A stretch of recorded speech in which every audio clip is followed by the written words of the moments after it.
Assalamu alaikum everyone, welcome to Sister Speak. You're here with me, Mariam. And it's me, Fareen. Assalamu alaikum everyone. And welcome to the show. Today we'll be talking about the Hijjah and the importance of forgiveness. But before we do that, Fareen, could you tell us what our show is about? Yeah, so our show is a platform for Muslim girls to voice their own opinions on current events and issues and inform discussions on general topics such as religion, culture, politics, etc. Please know all opinions and views are our own and we respect all other or opposing views.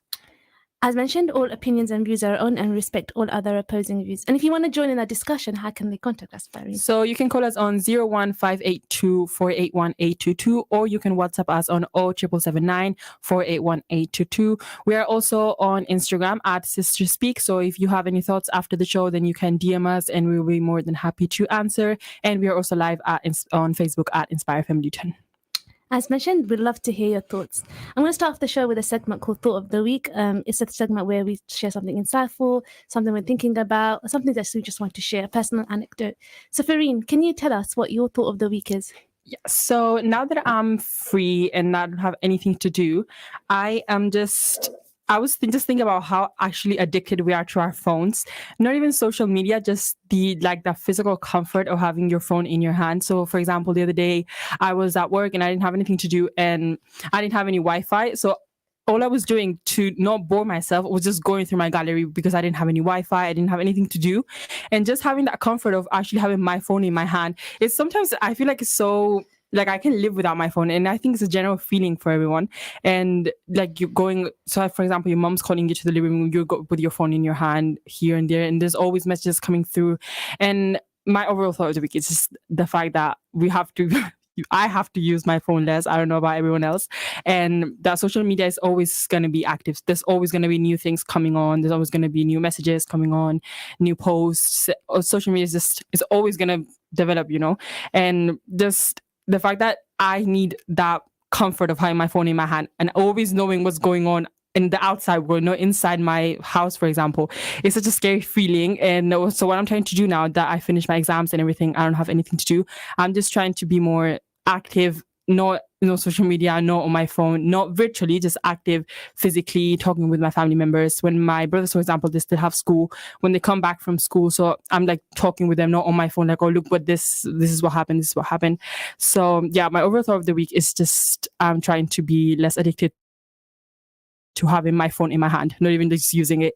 Oh, that's a really interesting thought, especially in terms of that you just had exams. How was that like, not using your phone? I imagine that you put your phone away to ensure that you can commit to studying and to be focused. Did you feel any withdrawal symptoms? Can you elaborate on that? So withdrawal symptoms, now that I'm not using my phone, honestly, it's making me feel so much more active now that I know that I don't have to depend on my phone. It's not using my phone. It's just having the physical weight of it on my hand. It's honestly crazy how dependent you are on it. So I'm just feeling more happy. And during my exams, so what I did is obviously in college right now, when I was in college, literally 2 weeks ago, you're always talking with your friends, you're always doing that. So what I planned with my friends was there's this app and it's you build concentration trees. I think I talked about it when... interesting. Yeah, I think we talked about it before I went over for my A-level exams and we were talking about tips on how to concentrate. So this was this app and it's like a competition of who revises more. So if you use your phone, then your tree is killed, it's broken. And sometimes even so you push yourself more if you're too addicted, which I'm not at that level now, but if you're too addicted, then you have to pay. And then if you break that tree, then it's going to take money off your card. So it's a really motivational app, I'm going to say. But the fact that it was with my friends that I could see, for example, if they were revising, then I could join their tree. So it just really helped me not be off my phone. Obviously, I still had my phone around me, it's a bit contradicting to what I was saying. But it really helped me revise and it helped me motivate. And I was like, oh, my friends are revising, then I'm just going to revise as well. It's just that general feeling of that everyone's doing something and we're not on our phones. There's a lot of data to suggest around people doing a certain act and then everyone follows through it. And I think having your friends to support you in terms of studying and you collectively doing this act together and having that awareness that they're doing it too does actually help. And I think when you're in university or if you're studying in any capacity, going to the library is really good because you see other people discipline, you see other people immersing themselves with education, and so you implicitly feel like you need to do the same. Yeah. What's really interesting that I want to kind of ask you is that did you say that the phone, the physical aspect of the phone is what gives you comfort, not just necessarily scrolling through it? Yeah, yeah. I mean, not obviously when I have something to do, I don't have my phone in my hand. But for So example, do you think it's a physical motion that you need to have this phone in yeah, your? in case something happens, someone's calling Ah, me. I I just need to have see. I just need to be alert at all times. And it's something. Nothing's gonna happen. Honestly, who am I? I see. So Okay, I think that gives a clarity, because what I'm trying to understand is that it's not just the phone itself, it's the ability to receive information, so that yeah, instantaneous ability to respond to something, which is really interesting, because I think that especially as generations are growing and evolving, I think the aspect of social media becomes second nature. It's very hard to distinguish yourself out of the internet world, really. And how do you think that this has really impacted you in terms of your mental health? I imagine the the the essence of just constantly being connected might have a negative effect on you, or if it hasn't, what are your thoughts on that? it does have a negative effect. I feel like your brain doesn't sleep at all. You're always just I want to get new Mm. updates on this, new updates on this, and you're just not active physically. You're just not active with your family. So I think Mm. I think for me it was like taking me away from my family time, from talking with my brothers. And even as you said, in this generation, there was some trends, I'm gonna put quote marks, that I knew 10 years ago and my brother knows now, and he's 8. So it's really weird that I don't know, mumbling a song or something, and then he's mumbling the same song. I'm like, how do you know this? And it's just the fact that he has access to a phone sometimes, and obviously it's limited, but the fact that the first thing is, oh, I'm on my phone, I'm on my phone. And it's just not be active all the time on social media. I think it does really have a negative mental. And he doesn't go out. I don't go out sometimes because I just want the comfort of being on on my house watching a movie or something. So yeah, overall, my resolution, I'm not going to say New Year's because not yet, but my resolution for this summer and for my future is to use my phone less Mhm. and to not really have social media as my second nature. Yeah, I think I can resonate with that, actually, because with me, when I feel really overwhelmed, I kind of withdraw from social media completely. And even if it's not me engaging or creating posts and things like that, I just feel like reading other people's posts or watching other people's posts implicitly impacts me, because I'm receiving all this data. And I think we don't realize subconsciously we're taking so much information in. If you were to read 100 books in the same day, you would be overloaded. And we don't realize actually social media has the same impact, because you're taking all this information in and you're not really processing it as effectively as you should, because the human brain doesn't have the capacity to kind of process everything simultaneously or in that kind of volume.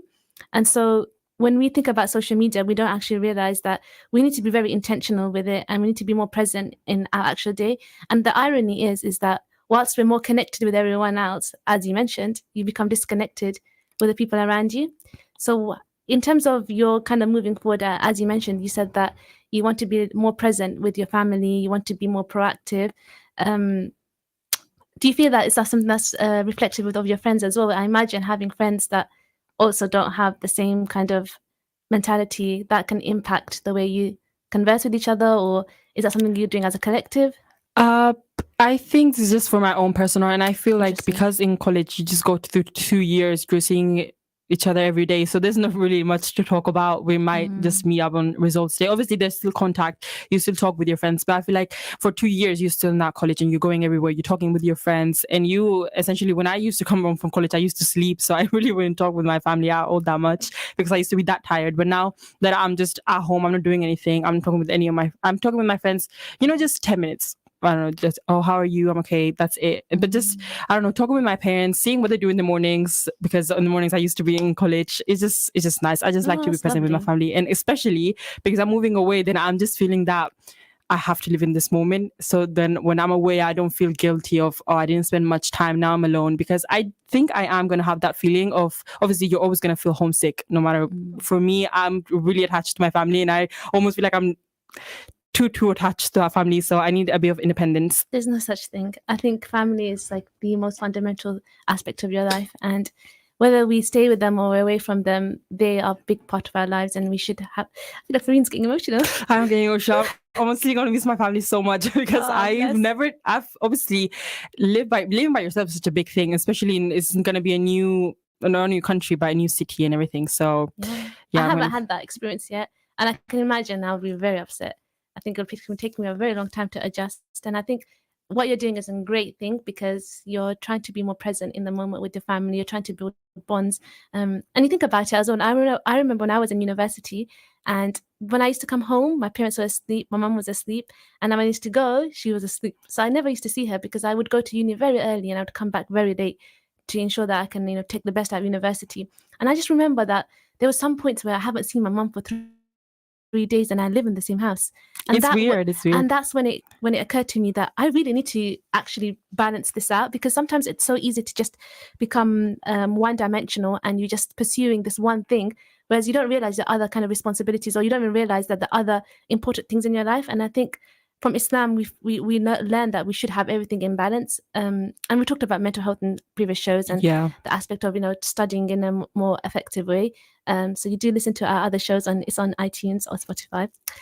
Yeah, I just want to add that, you know how we feel like guilt that, oh, we're not spending much time, but it's, imagine, for example, my dad, he used to work very early in the morning and then come very late at night. And we used to be little kids. So he almost didn't miss our childhood, but that those little things like, oh, she started walking or she started saying something. So all of that effort that he made. So I feel like I have to, not, it's not obviously I have to give it back. And I really want my dad to see that I'm there, because he was working all the time for us at the end of the day. So That's such a beautiful thought. I didn't even think of something like that. That is so beautiful because our parents, they came to sacrifice everything for us so they were in survival mode because they had nothing to fall back on.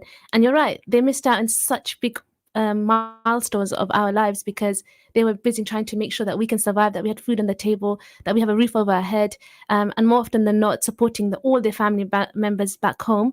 Um, and their mental health must have been on decline, but they had no time to even think about yeah, their well-being because they were thinking of the well-beings of others. And so for us to be able to strike that balance is really pivotal because we need to understand that they missed out on the relationships with us because they had no choice, whereas we can have that consciousness. And I'm only talking to the people who have that financial ability. Of course, there are some people that still have their first financial circumstances don't allow them to have that relationship. They still have to work, they have to study, they have to do all these things simultaneously. But for those who do have that financial stability, I think it's really important to schedule time with your family and to actually see that your family is the forefront of everything because that's what they put you in that position. Had your parents not sacrificed everything for you, you would not be able to study, you would not be able to really do the things that you're doing, you would not be able to pursue your passions, pursue things that make you really happy, think about your development.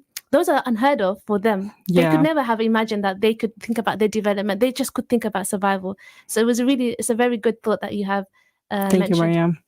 Anything else you'd like to add? That's all I have to add. Now I'm going to ask you back. What's your thought of the week? I Ma- hope you have thought about it. I'm the host here, Karine, okay? My thought of the week was actually quite similar. My thought of the week is about what we've been talking about, actually, just being intentional, especially because it's Dhul Hijjah, and we will be talking about the virtues of Dhul Hijjah in the next half. But I think, because it's the most blessed 10 days, I feel that it's so important to reconfigure your iman in any ways that you can, to make sure that you're getting the best out of these 10 days. And I think, like you mentioned, that your intention is to please your parents and to spend time with them, but actually beyond that is actually pleasing Allah, because Yeah. to take care of your parents, to give them time, to honor your family, to maintain ties is something within our Islamic framework. And so therefore, if we have intentions to do that, then inshallah we'll be rewarded. And I think that's something that I'm trying to adopt in thinking about what my actions are going to be to day, and how I can make sure that I have good intentions with everything that I do. And I think that is a very good way to actually realize that you internalize Allah a lot, because you're thinking about everything I do surrounds and is central to Allah and Allah's pleasure. So yeah, my thought of the week is about just trying to be more present in the moment and trying to be more intentional with everything that I do, because I feel like that will develop your tawakkul in Him. Because I think a lot of the times you get so immersed in your life and you don't realize that a lot of things are affecting you, especially in terms of your mental health. Recently, I've been feeling quite overwhelmed as well, and I think that once you realize that you only have a certain capacity to do things, you're quite limited in that sense. But the rest is with Allah, and Allah gives us that framework that you just do your best, and the rest is with Him. And I think for me to be able to internalize that, I need to be more intentional because I need to remember Allah. I think the more I remember Him and the more I remember I'm doing it for Him, and the more I kind of think about my purpose, the more I feel more inclined to feel positive. So that's my thought of the week. Do you have Wow, any thoughts? that's beautiful, Mariam. Honestly, that's it's like every thought of the week that I have, you frame it so beautifully that I don't have any words for it. Every thought of the week. Now, you're honestly, I think it's not about how you articulate it. It's about what you feel and how you Yeah, express that's that. true. Um, and I think that even this show, I have seen your development. Tabarakallah, it's been amazing, and a lot of people don't know. For those who don't know, Fareen's third language is English, so she's come from all the way from Spain, and she's on a radio show. So one message that we can give is that just never be afraid to try, and just try to do everything in your capacity to develop yourself. And I think there was a talk that I went to yesterday, and it was about how one of the things that the person mentioned, the PERM of education, what she said is that sometimes you have to put yourself in uncomfortable situations to exasperate your growth. However, the caveat was that don't put yourself in so uncomfortable situations that you can't even navigate it. And so therefore that's not conducive to your growth. I think that's quite profound because a lot of the times people focus on the first half, put yourself in an uncomfortable situation for growth, but no one actually thinks about if you put yourself in two uncomfortable situations, then you're not going to actually, it's not really conducive to your learning as well. Perhaps you can have do you have any thoughts on that? I think putting yourself in uncomfortable situations for me was literally joining radio. It was uncomfortable at first. Obviously, you don't know what to do, but I'm glad I did it. And it was, like you said, has been so good for my growth. But imagine if I did this and I put myself in another uncomfortable situation, I don't think I would have been able to deal with it. So it's all about doing gradually, I think. Absolutely. I think putting yourself in an uncomfortable situation and incrementally growing is really important. But I think another thing is that you have to be self-aware. So if you don't have self-awareness and you don't know what makes you a strong person, or if you don't know where your weaknesses lies, it's quite difficult to assess what's uncomfortable and what's not.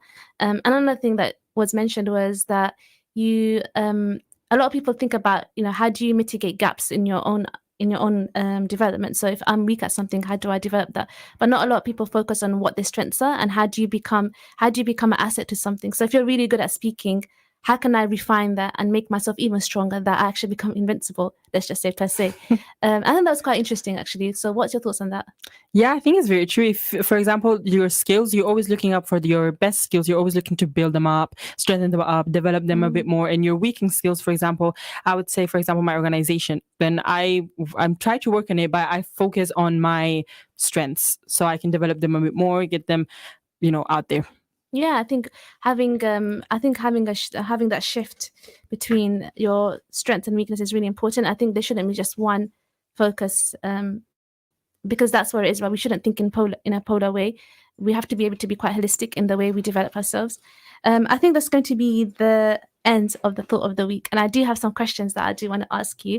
Well, we'll be now playing our favorite game on Sister Speak, which is on the Freshly Grounded. And I think this is quite an apt question actually relating to our conversation. So the question is, what motivates you to get out of bed every morning? What motivates me to get out of bed every morning? So what motivates me? I don't know. I actually do. There's so many things. But for example, just I can't think of it. I lost my train of thought. You start first. Should I start? Okay. I think the first thing is the alarm. The first thing that motivates me is to switch off the alarm. I think as well, but in a more tangible way, I definitely think is my responsibilities. My responsibilities make me wake up every morning, and it's, for example, the first thing that we should be doing is praying Fajr, and that's my duty towards Allah. And then I have to wake up to work. That's my duty because I signed a contract and I'm liable to do the work that I've been assigned to. I think a lot of it is not motivation. I think a lot of it it's responsibility and discipline. And I personally feel motivation is something that's very fleeting. It's not something that's sustainable.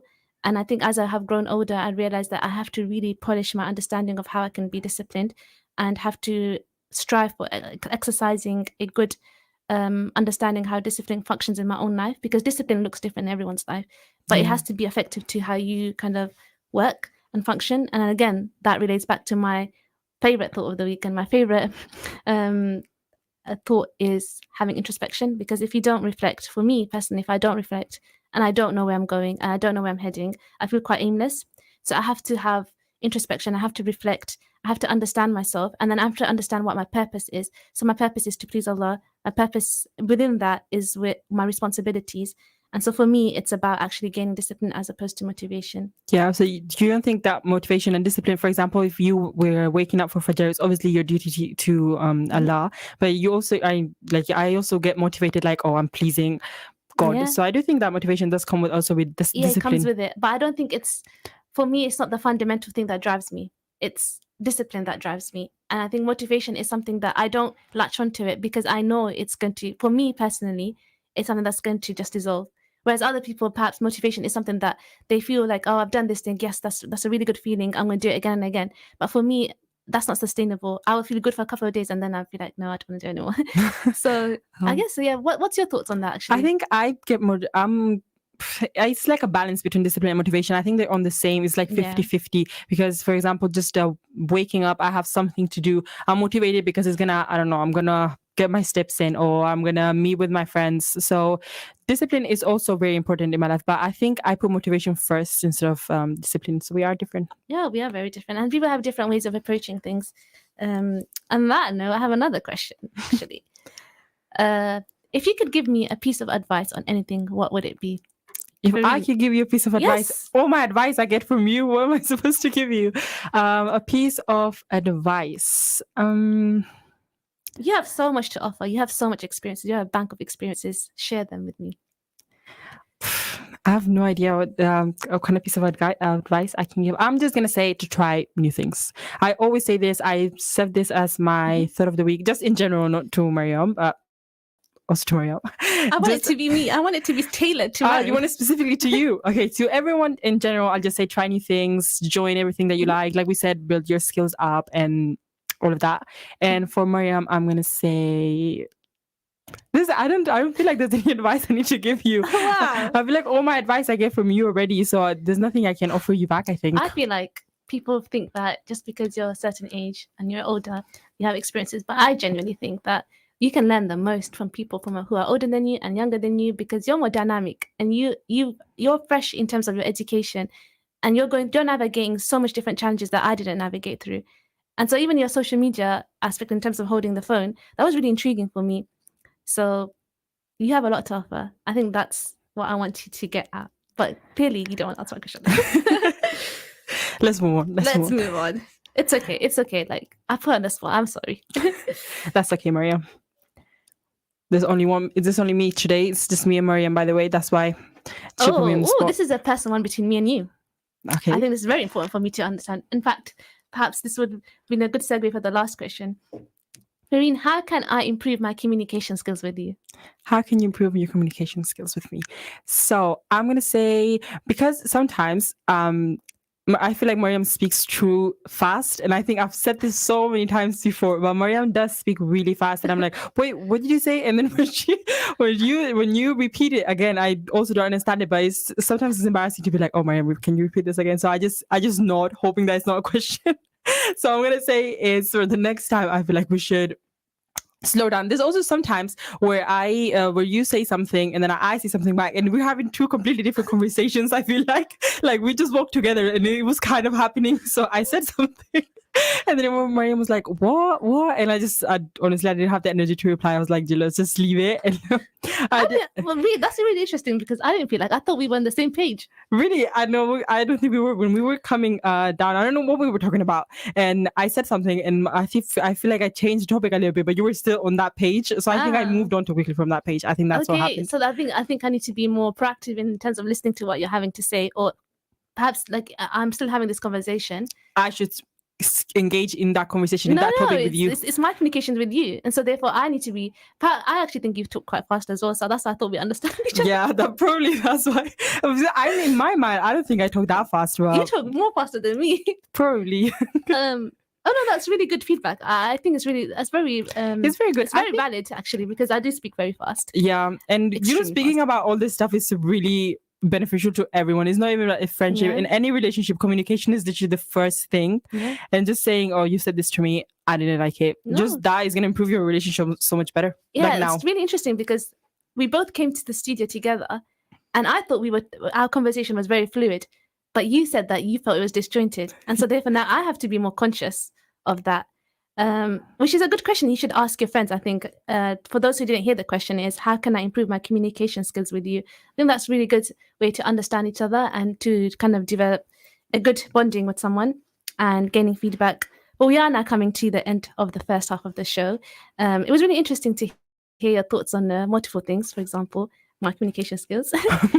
Also, in terms of social media, I think we actually talked quite a lot about social media and the impact of it, and even having a phone and how that interconnectedness can sometimes make you feel disjointed for actually reality and divorced from reality. And how do we kind of navigate that? And perhaps we can actually probably delve into that a little bit more in another show. We have actually done a show on this social media, so do kind of join on iTunes if you do want to have a listen. But we are now coming to the end of this half, and in the next half, we will be talking about the hijrah and forgiveness. So do join in, and we'd love to hear your thoughts. Assalamu alaikum wa rahmatullah.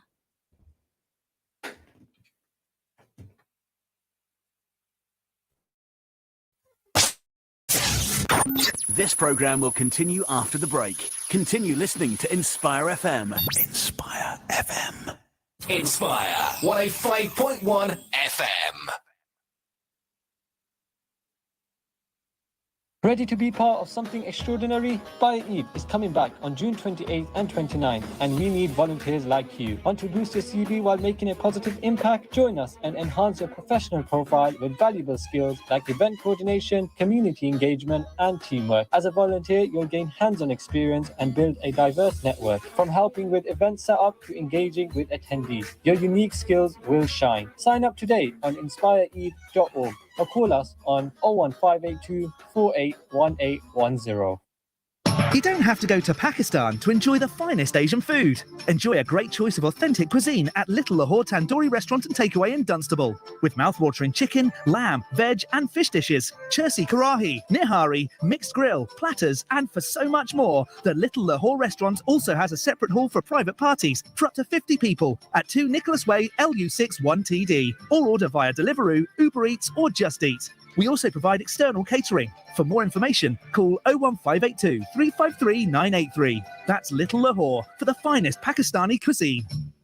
Hassa, it's almost Eid again. Does that mean? Yes, it's Eid is back at Lucy Park, but at a new timing of 2 till 9 p.m. I can't wait to go on all the thrilling rides. I'm going to try all the delicious food from around the world. The stage show is going to be awesome with jugglers and nasheed artists. I heard Saif Adam and Hamza Khan will be there. Eid is always fun when we go and Inspire Eid. Our cousins from Manchester are coming just for this. We don't even need to spend a lot of money because all the rides and activities are £2 or less. So we can just spend our Eid. Mum and Dad will be happy. Celebrate Eid at Lucy Park on Wednesday 28th and Thursday 29th June at a new time of 2 p.m. till 9 p.m. Presented by Inspire FM with Luton Rising. Find out more at inspireeid.org. Together we celebrate! Let's celebrate.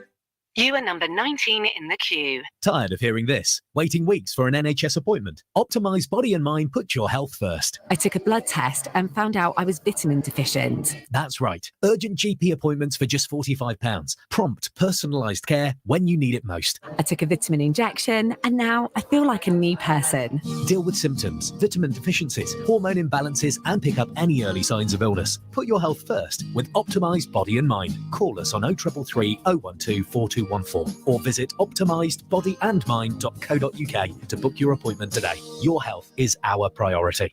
Luton's most luxurious venue for Asian weddings is now bigger and better than ever before. With 2 venues to choose from, Venue Central can provide the ultimate setting for your wedding. 2 huge venues, 1 high standard, right in the centre of Luton. Visit us online today at venuecentral.co.uk or call us now on 01582 451 767.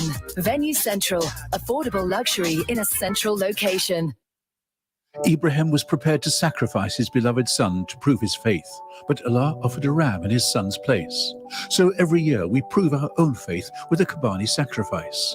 Choose the country for your Qurbani and choose the animal, and we'll deliver your Qurbani meat to a family on your behalf from just £25. Donate now at www.sktwelfare.org or call us on 0300 3020 786. Follow in the footsteps of Ibrahim alayhi salam.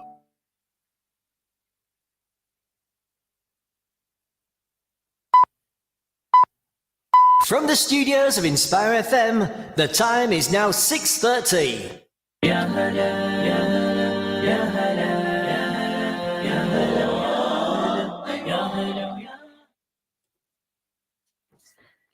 Assalamu alaikum and welcome back to Sisters Speak. You're here with me, Mariam, and also joined in the studio is me, Fareen. Hello, everyone. And welcome back to the second half of the Sisters Speak show, where we'll be talking about the hijrah and forgiveness. In the first half of the show, we talked about social media, the impact of social media. We shared our thought of the week. And we are currently playing the game of Freshly Grounded. For those who don't know, Freshly Grounded is another podcast that is online. And they released a pack of cards that have very thought-provoking questions. We are going to play a couple more cards before we actually delve into our main topic, which is the hijrah and forgiveness. Fareen, do you want to start off? Yeah, so I just want to clarify something. So in the first half, we were talking about, so it was the question of how can we improve communication skills. So in the break, me and Mariam were a bit debriefing about that question. And it just came down to the fact that I speak a little bit sometimes in TikTok language. So that means I say stuff. So I say like slang, but I would say it in real life. And to Mariam, obviously, it wouldn't make sense because I have a TikTok account. You don't have TikTok as an app. So when I say this stuff, I just expect Mariam to understand it for no reason. So that's where the lack of communication comes from. It's not the fact that Mariam doesn't listen to me. It's just the fact that I say slang and I say words that are maybe new to her because she doesn't have the app, but I'm really comfortable with and I use in my daily life. That's where it comes down from. I did not ask her to clarify, just to let you know, guys. Mariam, so I'm going to ask you, how can I improve my communication with you, except the fact that I use TikTok language? Well, to be honest, it's actually a very good question because actually I wasn't aware that you've been using TikTok language. Really? So this was a revelation to me. So that's good. So now I know I'd be a bit more aware and alert that you might be speaking riddles to me and I need to be understanding what you're talking about. It's not even riddles. It's, when you say like WDYM, what do you mean? So I'll say that, but I'll say it in real life. I wouldn't actually, I would spell out the words. I would just say the abbreviation of it. Oh, yes. Yeah. I'm very bad with that. Actually, all my friends know I'm really bad with abbreviations. I'm really bad with slang. I can't process it. You're just too formal. I'm too formal. I wouldn't even say I'm too formal. I'm informal in the sense that can have a conversation that's fluid, but I'm just not up to date. I'm just never up to date with. It's always evolving. There's just so much slang. I can't keep myself, up to date with these things. So that's one thing. I think this conversation is really important because there's a lot of things that I didn't recognize within myself in terms of which you kind of shared in the break. But I think for me is to understand, like, to be emotionally intelligent, you really need to hear what the other person's saying. And for me, I thought that's what I was doing. I thought I was exercising emotional intelligence and understanding this is what she's trying to say. But you felt that you don't, because I speak so fast, firstly, that's the first barrier. I speak so fast that you're unable to comprehend what I'm saying. And even when I repeat myself, that's difficult for you. But I haven't given you the space to ask again. So I think I'm going to be more conscious in, if you do ask me again, actually, I need to slow down and unpack what I'm trying to say and to ensure that you actually can hear what I'm saying or listen to what I'm saying. So that's something that has been really insightful for me today because I really do appreciate this feedback. In terms of my communication with you, I think I would say the same. You talk really fast. But I think it's kind of, I can understand what you're trying to say. I think text messages is something that I'm really terrible with. That's something that I just take. I can vouch for that. I'm really bad at text messages. I just can't. I'm a radio host. I prefer conversation. I prefer voice. And I think that's something, I was talking to someone about this as well, that I can't decipher people through text. I can't understand. If someone is talking to me on text only and our only interaction is on text, I can't determine what kind of person you are. I can't read through that. I can't read through the lines. I can't see the nuances. I have to meet the person in person. It needs to be a both. And actually, I want to ask your thoughts on that because I think we're talking about communication. It'd be quite insightful to hear. Do you think that you need to interact with someone in person for you to be able to determine what kind of person they are or your relationship with them? Or do you think you can speak to them on text only and that will suffice? No, I'm going to say not necessarily. I think personally for me, all my friends, for example, when they text, I know what kind of the mood they're in just because we're really close. Mm-hmm. And for people that I don't know, I can just feel the vibe. I don't know. It's so weird. But for example, I'm just going to give an example of what goes through my head. It may be something totally different of how they are in real life, but I may not meet them. So if someone's saying something and they put a dot at the end of the sentence, then in my mind, I'm like, oh, they're very formal, so I have to be formal back. So that's my kind of my thought process, but it might not necessarily be true, and it's always better to meet the person in real life. Yeah, so I think for me, it's having conversation with someone just through text messages is not enough. I can't.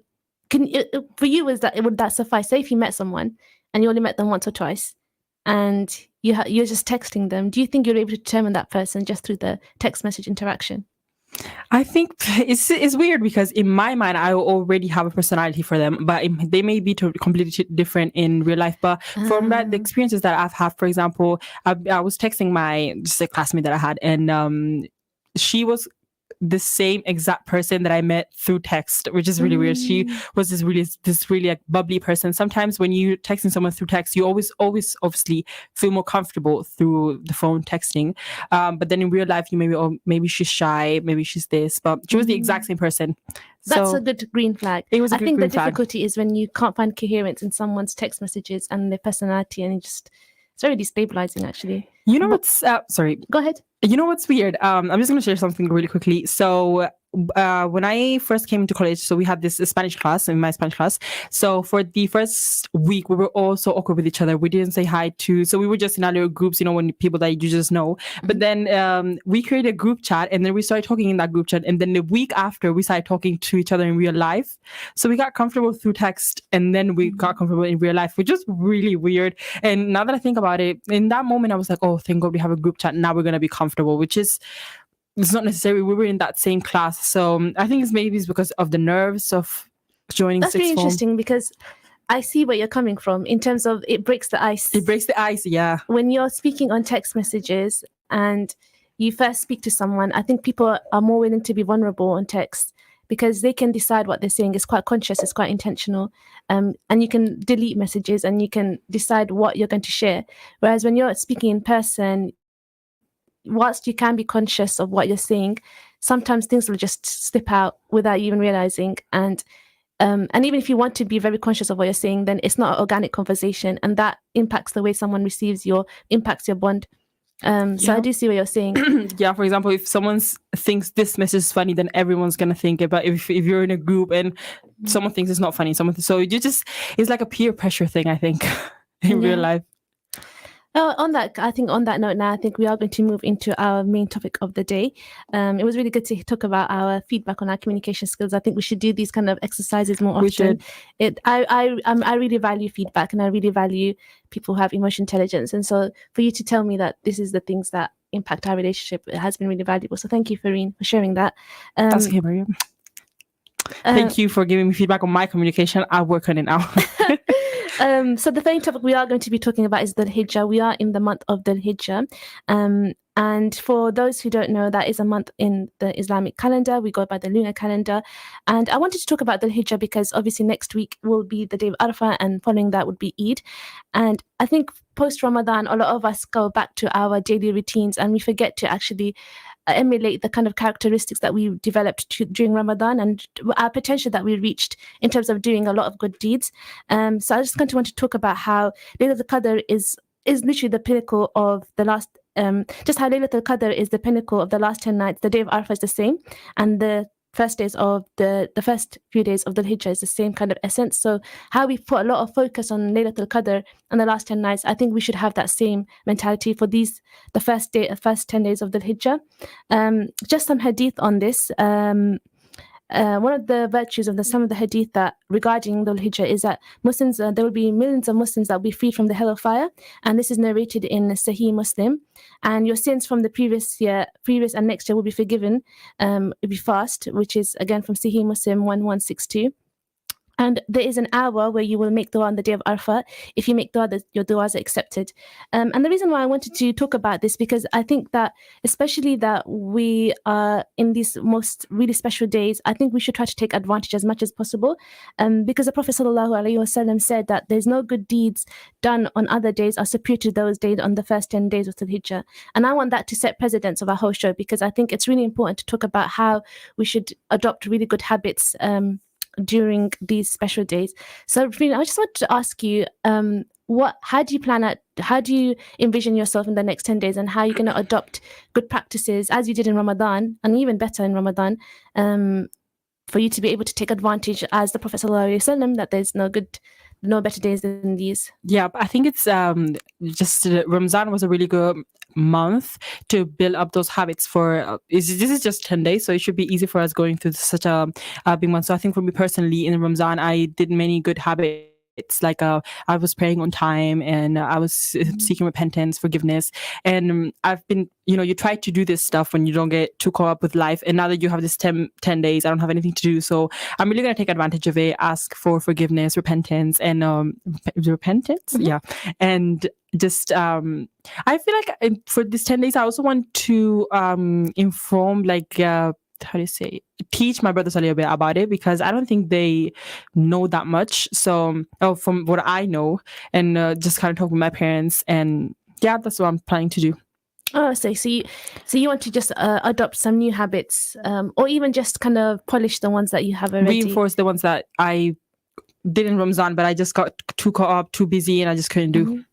I think one interesting thing that you mentioned in the first half of the show is that you want to be more present with your family. And I think I mentioned it in the first half as well, that intention could be an act of worship. And this is something that I want to talk about, how people often look at these quantifiable acts of worship. And of course, they have their value and they have their place in terms of reading Quran and praying salah, doing nafil, salah. And all these things are great, and you should be able to do that. But I think we should realize that Islam is very individualistic, and Allah is literally waiting for us to do any act and give and to reward us. And so what I'm trying to say is that even having good intentions with your family, or maybe picking up rubbish, or doing small little acts, is really beloved to Allah. And I think people should realize that despite where you are in your journey in terms of your iman, it doesn't necessitate that you have to be in a position where everyone is reading Quran every single day, and that will make you qualified to get the most reward. That's not the case. I think Dhul Hijjah and then the first 10 days of this should remind you that Allah is so merciful, and He wants you to get close to Him. And how you do that is the onus is on you. It's not a competition. We talked about competition culture before. It's not a competition. This is your journey towards Him. And one thing I kind of wanted to point out is that on the Day of Judgment, Allah will weigh your deeds as opposed to count them. And that for me is very profound, because what it shows that Allah is looking at sincerity. So what's your thoughts on that in terms of navigating these 10 days and thinking about sincerity in your actions? I think there's so many deeds that you do throughout the day, you don't even realize the reward that you get for it. So I think during this 10 days, you're going to do small things that you're not even think that I'm doing this because it's Dhul Hijjah and it's going to be a good deed. You're just doing it, but you don't even know the reward that you're going to get for it. Yeah, so like even just helping out in your house, smiling at other people, making food for someone. If you work, perhaps bake something and make people happy, feeding someone, giving someone water, especially during this heat, giving water. There's so much reward in giving water to others. And we mentioned in the last show that, check on your neighbors and check on how their well-being is, and give them water, creators of water. You just don't know if they can access it. Sometimes even the ability to go to the sink might be difficult for them, especially if they're elderly. So giving them water bottles for them to access can actually really help them and make sure that they're hydrated. And even the essence of knowing that someone's taking care of them, that our neighbors have a right upon one another, and we should be able to kind of fulfill that. I think another aspect that we wanted to discuss is forgiveness and seeking repentance during this holy month and holy 10 days. I wanted to ask you, Fareen, what is the importance of forgiveness in Islam? So just forgiveness in general is so important, and it's really like saying sorry to one another. And obviously, the most important thing is seeking forgiveness when you're praying, and not being ashamed of doing this, because when you're looking for repentance, it's such a good deed for you. And the fact that you, like, for example, when I'm doing it, the fact that I have that, how do you say, like, strength to do it and actually seek for forgiveness is really important, and especially during these days is more abundant in during these 10 days, and it's really liked by Allah if you seek forgiveness and repentance every day. That's such a hard word to pronounce. Repentance. No, I agree. I think one of the things that you mentioned actually is about seeking forgiveness is actually as a mode of strength as opposed to a mode of weakness. I think people often kind of conflate the ideas, thinking that if I say sorry, then someone's beneath me. But actually, towards Allah, you've elevated your ranks, because He loves those that seek forgiveness. And we know that in the Day of Judgment, if someone has something against us or we've hurt them, then we cannot enter Jannah until we've asked them forgiveness, and we have to give our deeds to them. And even Allah says that He's not going to be involved in that interaction. That is between me and that person. If I've harmed someone, then I need to reconcile with that. I need to resolve that. So I think in these 10 months, it's really important to kind of reflect and think about your interaction with others, and thinking about, have I said or done anything that has hurt someone, harmed anyone? And it can be quite uncomfortable, because you might think that, why is someone suddenly popping up to me? But you would rather have that sense of clarity that, okay, I've actually asked, whether they actually feel that whether they've actually forgiven you or not, at least you've asked and you've done it sincerely. And you can only ask Allah to you've done your part. You've done your part. And I think also one aspect is forgiving yourself. And I think that's not something that we're talked about, because we all know that we're sinners, and we're in this dunya is a test, and everything that encompasses this test is very challenging. And sometimes we do fall short of we have a lot of shortcomings, and we fall short of trying to be the best person that we're trying to be. And sometimes that can make you have a very negative perception of yourself, and even it can transmit into how you view Allah, because you're just going to think, well, I have done so many bad deeds, Allah's not going to forgive me, and that's very wrong. And that's something that's from waswasa and from shaitan. So I kind of want to ask you, how can you reconcile the fact that you've done so many bad deeds, and you want to be able to forgive yourself, so long as you have asked Allah forgiveness? How do you forgive yourself for you to be able to move on?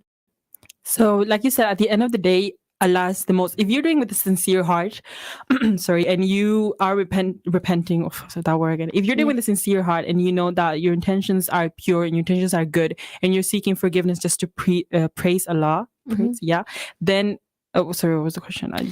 So no, that's fine. So if you, in terms of forgiveness, how do I forgive myself? Sorry, yeah. How do you forgive yourself? Yeah. So just seeking forgiveness, and also just realizing that we're all human. I know it sounds a bit cliche, but we're literally just human at the end of the day. Just like you said before, we're all sinners. We're always going to commit sins every day.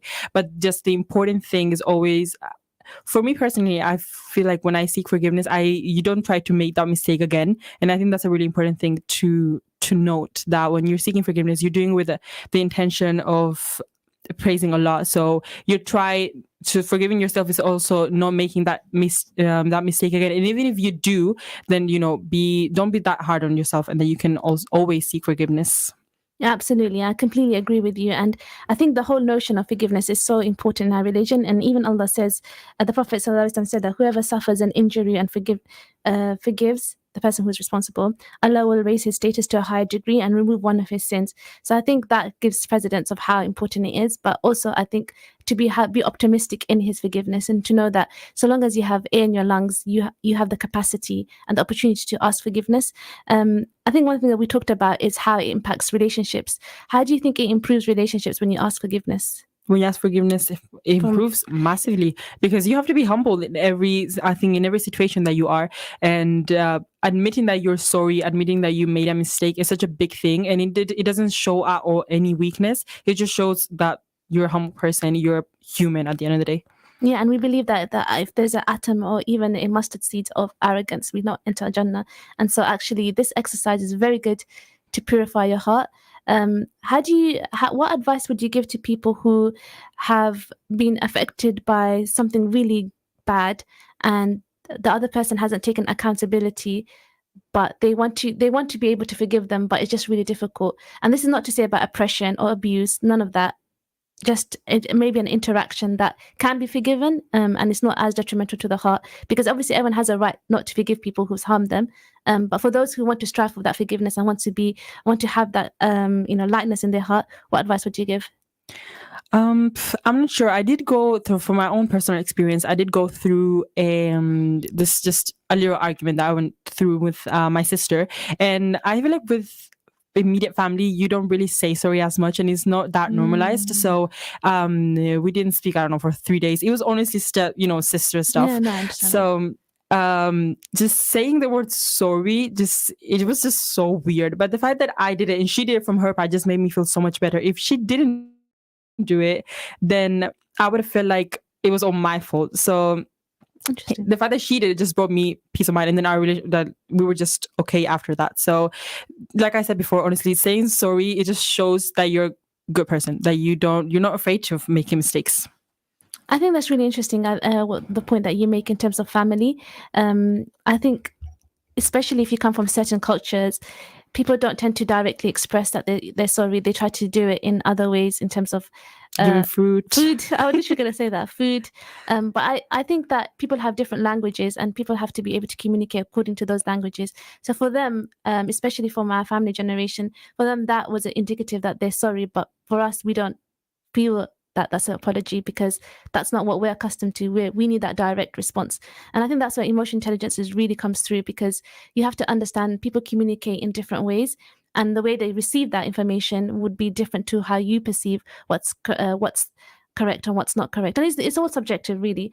But I think what we should try to exercise is actually verbalizing the apology, because that's very direct, and you're taking accountability that I have done this, and I'm apologizing, and I take accountability. And accountability does not just mean by saying sorry.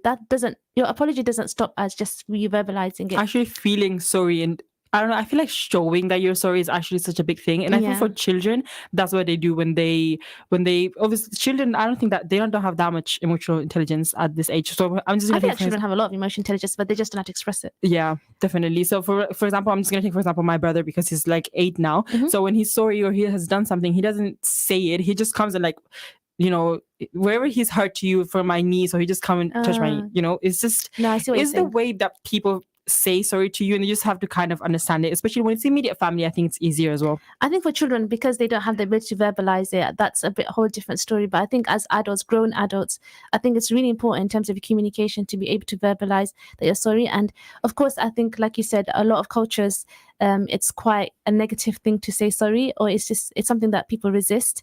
But I think it's really fundamental. And I think there's both things can coexist. I think you can say sorry in a direct way, but I think it's equally important to show it as well. So I feel that it's really important to be able to kind of recognize both of them.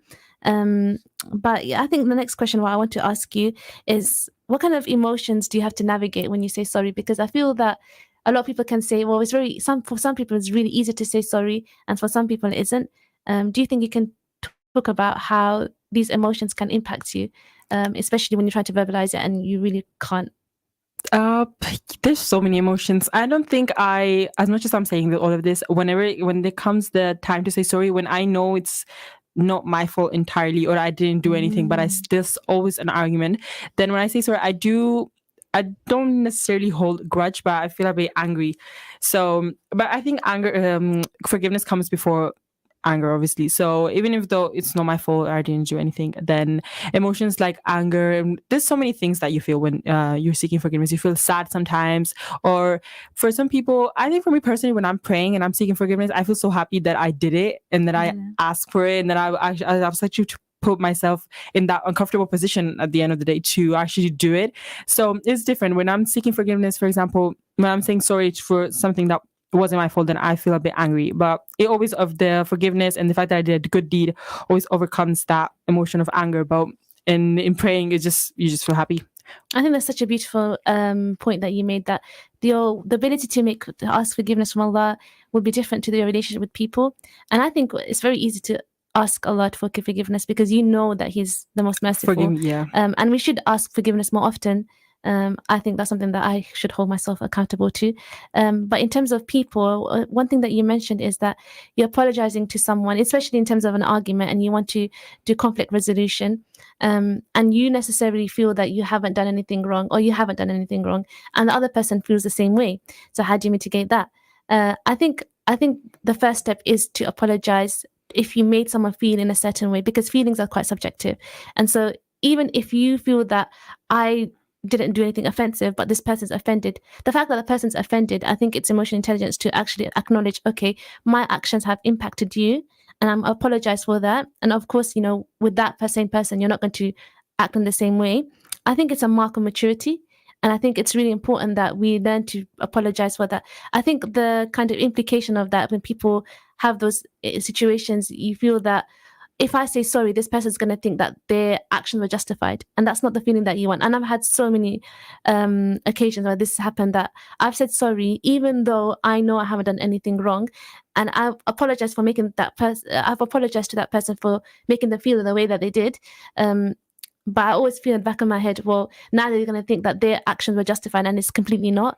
I think the way to reconcile that is that you just realize that you're apologizing for the sake of Allah, and that's the fundamental thing, because that can only bring you solace. And it also makes you kind of give you hindsight on how to interact with this person. Of course, with friends, that you can kind of withdraw if it needs to be, because they are your friends at the end of the day. And if they're not benefiting you, then you need to withdraw, because that's a choice. Friendships are a choice. When it comes to family, it's a whole different kind of story, because you don't choose your family, and you have to maintain kinship, and you have to maintain ties. I think in that essence, that you just have to be careful in the way that you know your trigger points, and you know that person's trigger points, and you try to just avoid that, and just try to keep things civil, just to ensure that the relationship is maintained and it's not compromised. Do you have any final thoughts on that?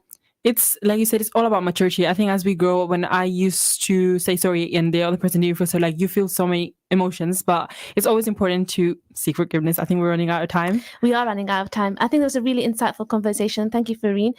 We are going to be back next week with another conversation, and thank you for everyone for sharing their contributions. Assalamu alaikum wa rahmatullah.